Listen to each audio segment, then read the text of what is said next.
باب ما جاء في كراهية الأذان بغير وضوء.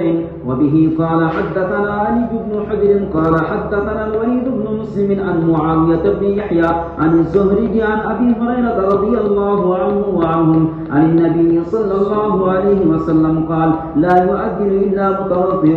وبه قال حدثنا يحيى بن موسى قال حدثنا عبد الله بن وهب عن يونس عن ابن شهاب قال أبو هريرة رضي الله عنه وعنهم لا ينادي بالصلاة إلا متوضئ. قال أبو عيسى وهذا أصح من الحديث الأول. وحديث أبي هريرة رضي الله عنه لم يرفعه ابن وهب وهو أصح من حديث الوليد بن مسلم. والزهري لم يسمع من أبي هريرة رضي الله عنه. واختلف أهل العلم في الأذان على غير وضوء فكرهه بعض أهل العلم. وبه يقول الشافعي وإسحاق ورخص في ذلك بعض أهل العلم. وبه يقول سفيان وابن المبارك وأحمد.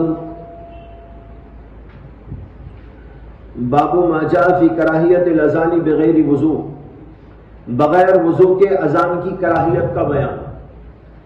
علماء احناف کے نزدیک بھی اذان بغیر وضو کے دینا مکروہ ہے، اور جمہور علماء کے نزدیک بھی یہی مسئلہ ہے۔ امام شافعی رحمۃ اللہ علیہ بھی یہی کہتے ہیں۔ اگر کوئی شخص بغیر وضو کی اذان دے دے تو علماء کہتے ہیں کہ دوبارہ کہہ لینا چاہیے۔ اذان اگرچہ ہو جاتی ہے لیکن مکروہ ہوتی ہے، اسے دوبارہ اذان دوہرا لی جائے۔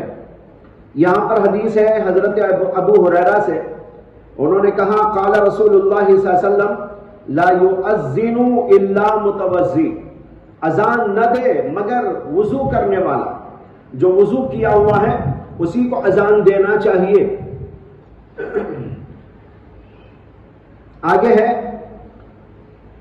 کہتے ہیں کہ وہب عبداللہ بن وہب روایت کرتے ہیں یونس سے اور ابن شہاب زہری سے، انہوں نے کہا قال ابو ہریرہ لا ینادی بالصلاۃ الا متوضی، ابو ہریرہ نے کہا کہ نماز کی اذان نہ دے مگر وہ آدمی جو وضو کیا ہوا ہے۔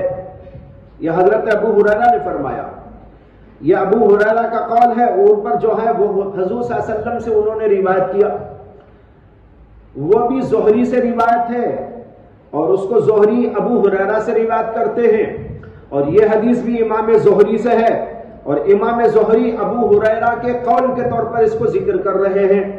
امام ترمذی کہتے ہیں وَهَذَا أَصَحُّ مِنَ الْحَدِيثِ الْأَوَّلِ، یعنی اس حدیث کا موقوف ہونا اس حدیث کے مرفوع ہونے کے مقابلے میں زیادہ آسا ہے۔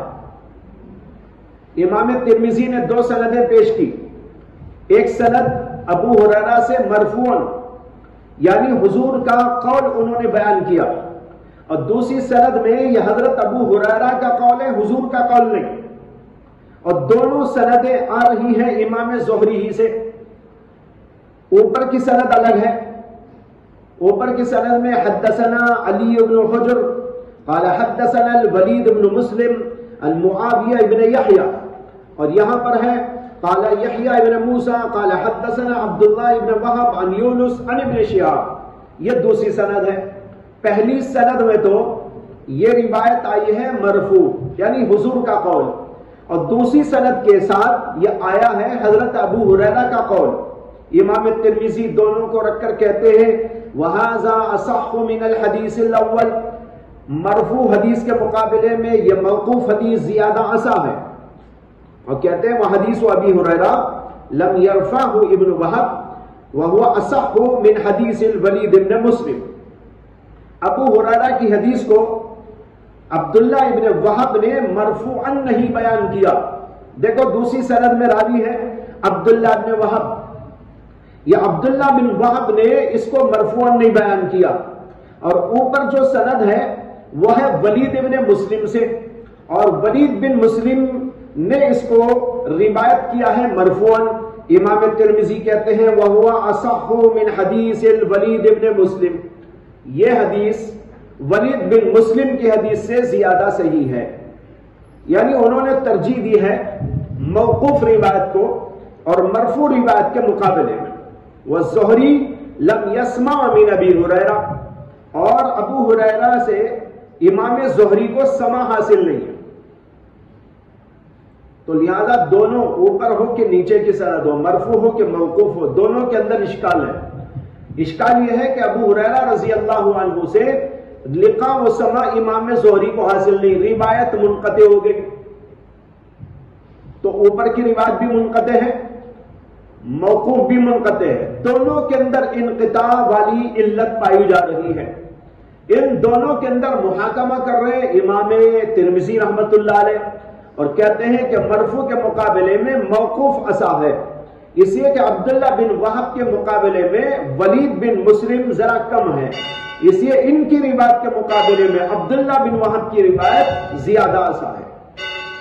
آگے کہتے ہیں وَاخْتَلَفَ أَهْلُ الْعِلْمِ فِي الْأَذَانِ عَلَى غَيْرِ وُضُوءٍ، اور علماء کا اختلاف ہے بغیر وضو کے اذان دینے کے بارے میں، فَكَرِهَهُ بَعْضُ أَهْلِ الْعِلْمِ وَبِهِ يَقُولُ الشَّافِعِيُّ وَأَحْمَدُ وَبِهِ يَقُولُ الشَّافِعِيُّ وَإِسْحَاقُ، بعض اہل علم نے اس کو مکروہ قرار دیا ہے، امام شافعی اور اسحاق کا یہی قول ہے، اور میں نے کہا آپ کو علماء احناف کا بھی یہی قول ہے۔ وَرَخَّصَ فِي ذَلِكَ بَعْضُ أَهْلِ الْعِلْمِ، اور بعض اہل علم نے اس کے اندر رخصت دی ہے، یہی قول ہے سفیان ثوری کا، ابن المبارک اور امام احمد بن حنبل کا۔ یہ حضرات کہتے ہیں کہ بغیر وضو کے اگر دے دے اذان ہو جاتی ہے، لیکن ان کے پاس بھی اچھی بات تو نہیں ہے، استحباب تو ان کے پاس بھی یہی ہے کہ وضو کر کے اذان دینا چاہیے، لیکن وہ کراہت کے قائل نہیں ہے، لیکن جمہور علماء کراہت کے قائل ہیں۔ جی باب ما جاء أن الإمام أحق بالإقامة، وبه قال حدثنا يحيى بن موسى قال حدثنا عبد الرزاق قال حدثنا إسرائيل قال أخبرني سماك بن حرب سمع جابر بن سمرة رضي الله عنه وعنهم يقول كان مؤذن رسول الله صلى الله عليه وسلم يمهل ولا يقيم حتى إذا رأى رسول الله صلى الله عليه وسلم قد خرج أقام الصلاة حين يراه. قال أبو عيسى حديث جابر بن سمرة رضي الله عنه حديث حسن، وحديث سماك لا نعرفه إلا من هذا الوجه. وهكذا قال بعض أهل العلم إن المؤذن أملك بالأذان والإمام أملك بالإقامة. باب ما جاء أن الإمام أحق بالإقامة، یہ باب اس بارے میں ہے کہ امام اقامت کا زیادہ حقدار ہے۔ امام اقامت کا زیادہ حقدار ہے کا مطلب یہ ہے کہ جب وہ اقامت کا حکم دے تب بولنا چاہیے، اقامت بلوانے کا، اقامت کہلوانے کا زیادہ حقدار وہ ہے۔ مؤذن کو اس میں پاور نہیں کہ جب اٹھ کے چاہے بول دے، بلکہ جب امام کا اشارہ ہو بولو تب بولنا چاہیے۔ یہ مطلب نہیں کہ امام ہی اقامت بولنے کا حقدار ہے، بولنے کا نہیں بلوانے کا حقدار ہے۔ جب وہ اشارہ دے، جب وہ حکم کرے تب مؤذن کو اقامت بولنا چاہیے، یہ ہے اس کا مطلب ان الامام احق بالاقامہ۔ حدیث ہے حضرت جابر بن سمورہ سے، وہ کہتے ہیں کان مؤذن رسول اللہ صلی اللہ علیہ وسلم یمہل فلا یقیم حتی اذا رأى رسول اللہ صلی اللہ علیہ وسلم قد خرج اقام الصلاة حین یراہ۔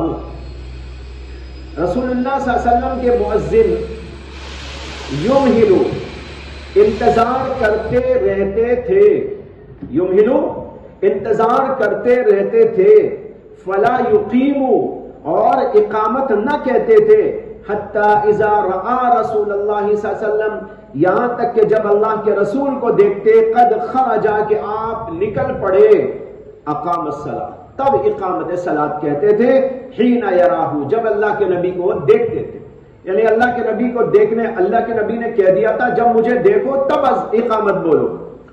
اب آپ آئے ہی نہیں، یہاں پر اقامت ہو گئی، اس لیے جب اقامت کا وقت آئے انتظار کرے مؤذن، جب امام بولے چلو بولو تب بولنا چاہیے، یہ ہے اس کا مطلب کہ وہ زیادہ حقدار ہے۔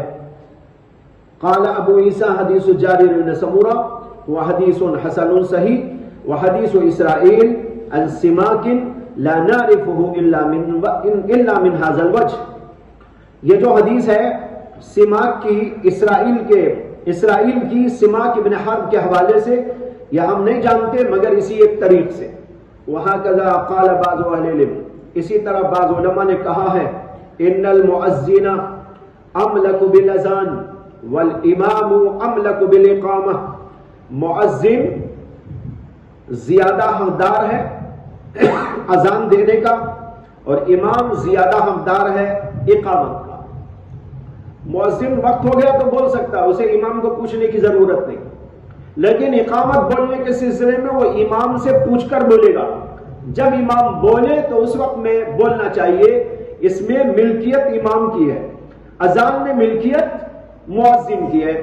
جب اذان کا وقت ہو جائے تو بول دے، کوئی مضائقہ نہیں، اسے پوچھنے کی کوئی ضرورت نہیں ہے. وآخر دعوانا الحمدللہ.